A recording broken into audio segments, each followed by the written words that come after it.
Now, first of all, folks, Travels with the Stephensons here, and I happen to be here with two beautiful ladies that work here at Provident Pavilion, and they treat their patients here like family. And I wanted to tell you how well they treat them by saying hello to the young lady that lets me in. And your name is? Tina. Nice to see you. Hi. And this lovely young lady here by the name of Tiffany, who I've talked to on the phone many times. And to tell you how well they treat their patients, Tiffany's got something to say that I know you'll recognize Gerald from, because there's no one in the world that does this other than Gerald, except for now. Now, what was that and how does it go? Ladies and gentlemen, I come before you to stand behind you to tell you something I know nothing about. Next Thursday, which is Friday, there's a father's meeting for mothers only. Admission is free, but pay at the door. Pull up a seat and sit on the floor. We shall sit at the four corners of the round table to discuss Christopher Cucumber, who sailed the Mississippi River with the Declaration of Indigestion in one hand and a star-striped banana in the other. Isn't that something? Now, you all that know Gerald or the Whosoever Will group have heard him quote that many times. And I have too as a history teacher. And then I always like to do this when I see two beautiful ladies, because you see, there's a fellow by the name of Billy Preston that wrote this song, and he sang it first in his mother's church back many years ago, and it was made popular by Joe Cocker. But the first time it was ever sang, it was sang in a little Baptist church, and the organ was broke down, so he played his guitar and he sang it, and he went on to play for Elvis for many years, Billy Preston. And it goes like this. You are so beautiful to me. You are so beautiful to me. Can't you see? You're everything I hope for. You're everything I need. You are so beautiful to God. Everybody loves somebody sometime. Makes no difference when or where or how.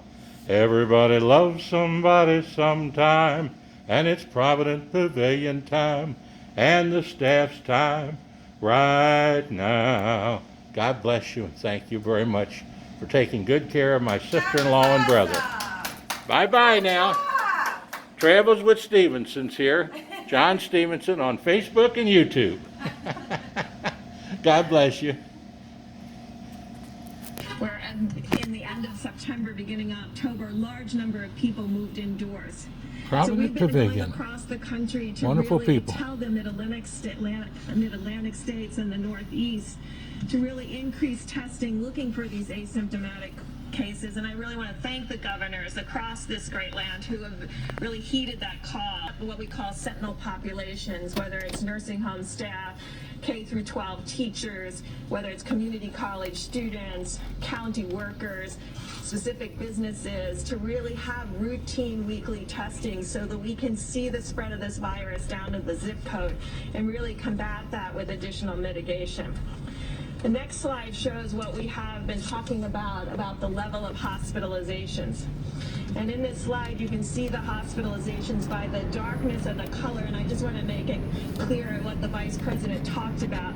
We now can see every admission every day, and I want to thank the hospitals who from July have been sending us that data and improving that data and working with CDC so that we can see new admissions, we can see inpatient status, we can see CCU, ICU status, and we can see who's being admitted by age group.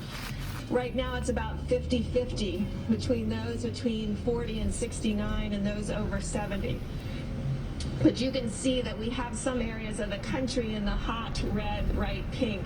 And these are the darkest red are those states that have more than 21% of their hospitals are COVID patients. And the light pink is between 16 and 20%. And the light orange between 12 and 15%. But you do see that there's still states in the green areas. States. among asymptomatics by setting up these sentinel populations. When we did the 45 days to stop the spread, and we asked each state to follow the gating criteria, part of that gating criteria included looking for asymptomatic cases. With these new antigen tests, we have the capacity to really expand testing to find those health measures that we all talk about. Mask wearing, staying distance, avoiding congregate settings, doing things to the extent that we can outdoors versus indoors. If we do that, we'll be able to hold things off until the vaccine comes. Now, I've used that metaphor that the cavalry is on the way. If you're fighting a battle and the cavalry is on the way, you don't stop shooting. You keep going until the cavalry gets here, and then you might even want to continue fighting. And then finally, one other final thing about it. The very impressive efficacy, 94.5 and 95% of the vaccine, should motivate individual to realize that this is something you want to participate in. So we're going to be talking to you about it likely here in the future, about why it's important as these vaccine doses roll out, why we have to do two things: continue the public health measure and get vaccinated when the vaccine becomes available. Thank you. Thank you. No.